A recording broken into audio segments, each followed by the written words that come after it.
জাতীয় বিশ্ববিদ্যালয়ের অধীনে অনার্স ভর্তি পরীক্ষায় অনেকেই অংশগ্রহণ করতে পারবে না কলেজের ভুলের কারণে। এই ভুলটা তোমার সাথে হচ্ছে না তো? তুমি কি শিওর? আমি আজকে তোমাদেরকে একটু ধরে দিচ্ছি যে কোন ভুলের কথা আমি বলছি। এর আগেও এই টপিকে আমি কয়েকটা ভিডিওতে কথা বলেছিলাম, যাতে করে আমি শিক্ষার্থীকে সচেতন করার চেষ্টা করেছি, যাতে করে তারা এই ভুলটা যেন না হয়। এবং বিভিন্ন কলেজে এই ভুলটা এখনও করে যাচ্ছে। আমি একটু ক্লিয়ার করে দিতে চাই কোন পয়েন্ট অফ ভিউ থেকে আমি কথাগুলো বলছি। যারা এখন আমাদের YouTube channel, Facebook page subscribe, follow বাটনে ক্লিক করো না, ফলো বাটনে ক্লিক করে রাখো, সাবস্ক্রাইব করে রাখো, আমাদের সাথে যুক্ত থাকো। আর যারা অনার্স ভর্তি পরীক্ষার কোর্সে ভর্তি হতে চাও, বিস্তারিত দেখে ভর্তি হয়ে যাও। জাতীয় বিশ্ববিদ্যালয়ে ভর্তিজ শিক্ষার্থীরা, তোমাদের জন্য আমরা চালু করেছি টার্গেট জাতীয় বিশ্ববিদ্যালয় কোর্স। অনার্স ভর্তি পরীক্ষায় তুমি ভালো ফল করতে চাইলে আমাদের কোর্সের বিকল্প নাই, যেখানে তুমি 230 টাকায় পাচ্ছ 8000 প্লাস এমসিকিউ এর শিট, সকল বিষয়ে গুরুত্বপূর্ণ সাজেশন, বিগত 5 বছরের প্রশ্ন, অনলাইন পরীক্ষার ব্যবস্থা, ভালো কলেজ পাওয়ার গাইডলাইন, পরীক্ষার সকল আপডেট। এই এক কোর্সে তুমি সবকিছু পেয়ে যাবে, আলাদা কোনো বই কোনো কিছু কিনতে হবে না। অলরেডি আমাদের কোর্সে যুক্ত হয়েছে কয়েক হাজার শিক্ষার্থী। তুমিও আজকেই যুক্ত হয়ে যাও আমাদের এই কোর্সে এবং শুরু করে দাও ভালো পরীক্ষা দেওয়ার প্রস্তুতি। কোর্সে যুক্ত হতে এই নাম্বারে বিকাশ বা নগদ থেকে 230 টাকা সেন্ড মানি করে আমাদেরকে হোয়াটসঅ্যাপে মেসেজ করে আমরা কোর্স লিঙ্ক তোমাকে দিয়ে দিচ্ছি। বিস্তারিত কমেন্ট এবং ডিসক্রিপশনে দিয়ে দেওয়া হলো। আশা করি তুমি বিস্তারিত দেখেছো। কোর্সে যুক্ত হলে পিডিএফ শিট পাচ্ছ, অনলাইন এক্সাম পাচ্ছ, পরীক্ষা পর্যন্ত গাইডলাইন পাচ্ছ, যা তোমার জন্য এনাফ এবং সুন্দর প্রস্তুতির জন্য সর্বোচ্চটুকু আমরা চেষ্টা করবো ভালো কলেজ ভালো সাবজেক্ট পাইয়ে দেওয়ার জন্য। সো আমাদের কোর্সে যুক্ত হয়েছে কয়েক হাজার শিক্ষার্থী, তুমিও যুক্ত হয়ে তোমার সিটটা কনফার্ম করে নাও। দেন আমরা একটা কথা বলি, তোমাদের এই যে কলেজে ভুলটা কোথায় দেখো। তোমরা অনলাইনে অনেকে আবেদন করেছো, আবেদনের টাকা কলেজে জমা দিয়েছো, অথবা জমা কোনো না কোনোভাবে জমা হয়তো বা অনলাইনে দিয়েছো, কেউ আবার সরাসরি গিয়ে জমা দিয়েছো। এখন এই জায়গায় এক একটা কলেজে আবেদন পড়েছে 10,000, 5,000, বিশেষ করে ভালো ভালো যে কলেজগুলো রয়েছে সেসব কলেজে সমস্যাগুলো বেশি হচ্ছে। সেখানে এত আবেদন পড়ার কারণে অনেকে শিক্ষার্থীর আবেদন নিশ্চয়ই হচ্ছে না।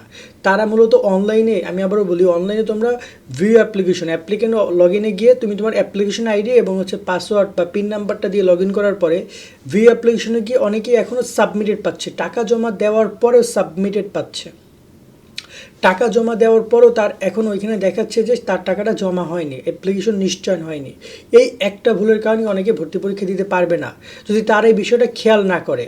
আমি আবারও বলতেছি, তুমি এখনই যাও, যদি তুমি আবেদন করে থাকো, যদি তুমি টাকা জমা দিয়ে থাকো এবং তুমি যদি আবেদন ফর্ম জমা দিয়ে থাকো, অনেক কলেজে আবেদন ফর্ম জমা নিচ্ছে না, সেক্ষেত্রে আবেদন ফর্ম জমা দেওয়ার দরকার নেই। বাট যারা নিচ্ছে তাদেরকে আবেদন ফর্ম জমা দাও এবং টাকা জমা দাও। বিশেষ করে টাকা সবার জমা দিতে হবে।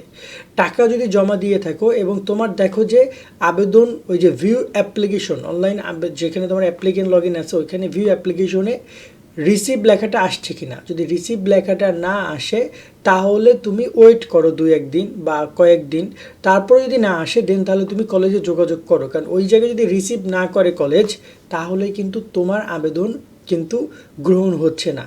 তুমি টাকা জমা দিয়েছো, সেটা কিন্তু গ্রহণ হচ্ছে না। সো এই জায়গায় এই একটা ভুলের কারণে গত বছর অনেক শিক্ষার্থী এক্সাম দিতে পারেনি। কারণ কলেজ দেখো হাজার হাজার শিক্ষার্থী আবেদন করে, এক একটা কলেজে এমন কলেজ আছে আমি চিনি যেখানে প্রায় 15, 20,000, 30,000 পর্যন্ত আবেদন পড়বে। তো সেই সব কলেজে 30,000 স্টুডেন্টের এই যে তোমার 1,000 টাকা করে নেওয়া, দেন তাদের সেগুলো সাবমিট করা, অ্যাপ্লিকেশন সব কিছু কনফার্ম করা, ভুল ত্রুটি কলেজ থেকে হইতেই পারে। সো তোমরা একটু চেষ্টা করবে এই বিষয়টা চেক ইন করার জন্য যে কোনো সমস্যা হচ্ছে কি না। হইলে তোমরা কলেজে যোগাযোগ করে সেটা সমাধান করে নিও, কলেজ জন্য সেটা রিসিভ করে। আবারও বলতেছি, মূল কথা হচ্ছে কলেজ ওই যদি রিসিভটা করে, এখন সাবমিটেড লেখাটা আছে লাল কালারের করে, বা যদি রিসিভ হয় তখন সেটা সবুজ হয়ে যাবে, তার মানে তোমার আবেদন কনফার্ম হয়েছে। দেন তখন তুমি পড়াশোনা করবা। সো আর কোনো কাজ নাই। সো ওই রিসিভ লেখার জন্য আসে, যদি রিসিভ না আসে তাহলে তোমার এডমিট কার্ড আসবে না। সেক্ষেত্রে বলা হবে যে তুমি ভুয়া আবেদন করেছো এবং সেই আবেদনের কোনো সত্যতা নেই এবং তোমাকে কলেজ থেকে জাতীয় বিশ্ববিদ্যালয় থেকে এডমিট কার্ড অনলাইনে শোই করবে না। আর যখন শো করবে না তখন কিন্তু তুমি যাই আবার তখন রিসিভ করতে পারবে না, কারণ তখন রিসিভের সময় থাকবে না। এই রিসিভের সময় আছে আপাতত আগামী 4 জানুয়ারি পর্যন্ত।